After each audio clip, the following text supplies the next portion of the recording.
Hello everyone, I am Sonia from BDS institute of English. और आज के क्लास में बेटा हम एक ऐसा टॉपिक डिस्कस करने वाले हैं जो सबको पीटी में आसान तो बहुत लगता है, पर जब उसमें खुद एक्सप्लेनेशन या पॉइंटर्स फिल इन करने पड़ते हैं तो मुश्किल उतनी ही ज़्यादा होती है। So today we are going to discuss about the points that we need to explain essay. जी हाँ, पीटी की एसे राइटिंग में आपको 20 मिनट का टाइम मिलता है, जिसमें आपने 200 से 300 वर्ड्स के बीच में अपना आंसर अटेम्प्ट करना होता है। आज मैं आपके साथ एसे का स्ट्रक्चर नहीं डिस्कस करूंगी, आज मैं आपके साथ उस स्ट्रक्चर में पॉइंट्स कौन से यूज़ कर सकते हो ये डिस्कस करने वाली हूँ। अक्सर मैं देखती हूँ स्टूडेंट्स को ये प्रॉब्लम आती है कि हमने कहीं ना कहीं से एक फिक्स स्ट्रक्चर यूज़ कर लिया, उस फिक्स स्ट्रक्चर में बहुत ज़्यादा जगह लगी होती है blank places.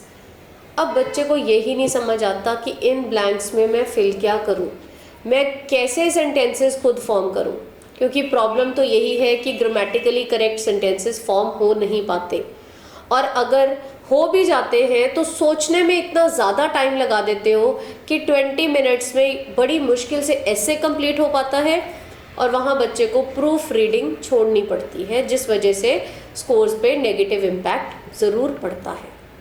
So let's start of with certain points जो आप कोई भी स्ट्रक्चर यूज़ कर रहे हो उसके बीच में pertaining to all the essays आपका यूज़ हो जाएगा। सो ये जो आप बोर्ड पे देख रहे हो ये कुछ ऐसे पॉइंट्स हैं जो आप स्ट्रक्चर कोई यूज़ करें, आपको एग्री का कोई भी एसे आ गया जहाँ पे आपको टॉपिक स्टेटमेंट से एग्री करना है, उसके फ़ायदे बताने हैं, बेनिफिट्स, एडवांटेजेस, प्रोज ये बताने हैं, वहाँ पे आप ये यूज़ कर पाओगे। पहला सेंटेंस देखते हैं। पहला सेंटेंस कहता है डैश प्ले या plays a crucial role in the lives of people. अब ये एक ऐसा सेंटेंस है जो मैं किसी भी टॉपिक के साथ एडजस्ट कर सकती हूँ। मुझे ऐसे आया टेलीविज़न पे, तो मैं यहाँ लिख दूंगी टेलीविज़न प्लेज, क्योंकि मेरा जो सब्जेक्ट है सिंगुलर है। So television plays a crucial role in the lives of people. वही मुझे कोई ऐसे आ गया स्पोर्ट्स पे, स्पोर्ट्स प्लूरल है तो यहाँ आएगा play, sports play a crucial role in the lives of people. Pick up any essay from your PT essay list, कोई भी एसे उठाइए।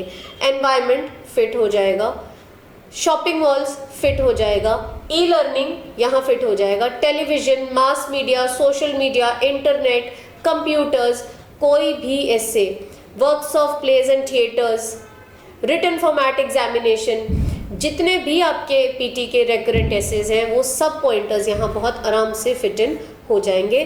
So the first point is such जो आप अपनी एक्सप्लेनेशन में आराम से यूज़ कर सकते हैं। सेकेंड पॉइंट है it helps in the overall development of the nation या चाइल्ड या इकोनॉमी या पीपल। ये चार ऑप्शंस जो आप देख रहे हैं, नेशन, चाइल्ड, इकोनॉमी और पीपल ऑब्लिक में, ऑफकोर्स इनमें से आप एक या दो ऑप्शंस यूज़ करेंगे जो आपके एसे के साथ रिलेट होती होंगी। सपोज मुझे कोई एसे आ गया है चाइल्ड ग्रोथ पे या रिटन फॉर्मेट एग्जामिनेशन पे, कि रिटन फॉर्मेट एग्जामिनेशन कितना का ज़रूरी है या ज़रूरी नहीं है। अब मैं स्टेटमेंट के साथ एग्री कर रही हूँ कि यस रिटन फॉर्मेट एग्जामिनेशन ज़रूरी है, तो मैं यहाँ लिख दूंगी रिटन फॉर्मेट एग्जामिनेशन या फिर it helps in the overall development of a child, कि ये बच्चे की ग्रोथ में बहुत ज़्यादा मदद करता है। कोई मेरे को ग्लोबलाइजेशन पे ऐसे आ गया या एनवायरनमेंट पे ऐसे आ गया, वहाँ पे मैं लिख दूंगी nation. Business related marketing strategies पे जो ऐसे आते हैं, ऑफर्स एंड डिस्काउंट्स पे आते हैं, वहाँ पे आप लिख सकते हो economy. So this is also one such point जो आपका मोस्टली सब एसेज में फिट इन हो जाएगा। नेक्स्ट पॉइंट देखते हैं, it makes them punctual, confident and self reliant. Learning by doing और learning by experience, yes. School learning in पे एसेज आ गए, स्टूडेंट पे आ गया, टेकिंग अ गैप ईयर आ गया, टाइमली सबमिशन ऑफ असाइनमेंट्स आ गया। जितने भी स्टूडेंट रिलेटेड एसेज आते हैं उन सब में, या वर्क रिलेटेड एसेज आते हैं उन सब में आप ये पॉइंट्स यूज़ कर सकते हो, जहाँ पे वो क्वालिटीज़ बता रहा है कि इन सब चीज़ों से पंक्चुअल बनते हैं, कॉन्फिडेंट बनते हैं और सेल्फ रिलायंट बनते हैं। नेक्स्ट पॉइंट है it has made the world a global village. आपको एरोप्लेन्स पे आ जाता है ऐसे, ट्रांसपोर्टेशन पे ऐसे आ जाता है, या साइंस एंड टेक्नोलॉजी पे कोई ऐसे आ जाता है। सो इन सब चीज़ों ने दुनिया साइज़ में छोटी करती है। सो ये सेंटेंस बड़े आराम से फिट हो जाएगा, it has made the world a global village. Next point है इट इम्प्रूव्स करियर या क्रिएटिव स्किल्स। बच्चों से रिलेटेड टॉपिक्स जितने भी आएंगे, student related, growth related topics जो भी हैं आपके, उन सब में ये पॉइंट फिट होगा, इट इम्प्रूव्स करियर स्किल्स या क्रिएटिव स्किल्स। ऑब्लिक मतलब दोनों ऑप्शंस में से एक लगाओगे। It makes life more productive. Education है, स्पोर्ट्स है, ई लर्निंग है, टूरिज्म है, ये सारी चीज़ें आपकी लाइफ की प्रोडक्टिविटी बढ़ाती हैं, आपको लाइफ के नए नए एक्सपीरियंसेस देती हैं। सो इन एसेस में ये पॉइंट फिट इन हो जाएगा। Next fix point is it has increased globalisation, industrialisation and modernisation. कितने सारे ऐसे टॉपिक्स हैं, जितने भी science, technology, student related, school related, learning by doing, experience के जितने भी टॉपिक्स हैं, एनवायरनमेंट की जो हम जागरूकता करते हैं, अवेयरनेस क्रिएट करते हैं, इन सब चीज़ों ने क्या किया है, मॉडर्नाइजेशन हुई है, ग्लोबलाइजेशन हुई है, इंडस्ट्रियलाइजेशन हुई है। सीधी बात कहें तो इकोनॉमी की ग्रोथ होती है। सो ये कुछ फिक्स पॉइंट्स हैं। आप इसके बाद जो नेक्स्ट पॉइंट है एग्री के केस के अंडर जो हम आराम से यूज़ कर सकते हैं वो है they can also enhance the productivity and quality of their lifes with much ease, efficacy and convenience. ये पॉइंट एक ऐसा पॉइंट है जो आपका ऑलमोस्ट एवरी एसे में फिक्स हो जाएगा।